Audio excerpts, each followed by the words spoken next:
YCP ప్రభుత్వ హయాంలో రాయలసీమను విస్మరించారని ఎంపీ బైరెడ్డి శబరి విమర్శించారు. నాడు వలసల ప్రాంతంగా మార్చారని మండిపడ్డారు. కూటమి ప్రభుత్వం రాయలసీమను రత్నాలసీమగా మార్చేందుకు ప్రయత్నిస్తోందన్నారు. ధర్నాల పేరుతో గంజాయి బ్యాచ్లు రోడ్డుపైకి వస్తున్నాయని విమర్శించారు. అలాంటి అరాచక శక్తులపై నిఘా పెట్టామని, వారికి త్వరలోనే రిటర్న్ గిఫ్ట్ తప్పదని ఎంపీ శబరి వార్నింగ్ ఇచ్చారు.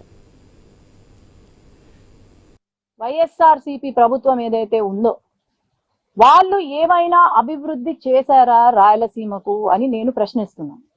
ఆనాడు ఒక్క పరిశ్రమ లేదు. మనం అందరము చూసాము. ఒకే రోజు దాదాపు 10,000 మంది ఎక్కడో హైదరాబాద్కి, బెంగళూరుకి వలసలు వెళ్ళిన రోజు మనం చూసాం.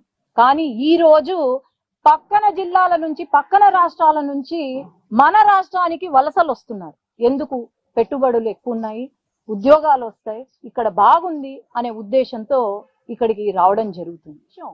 నిన్న ఏదైతే ధర్నా చేశారో ఒక 200 మంది ఉండొచ్చాడు.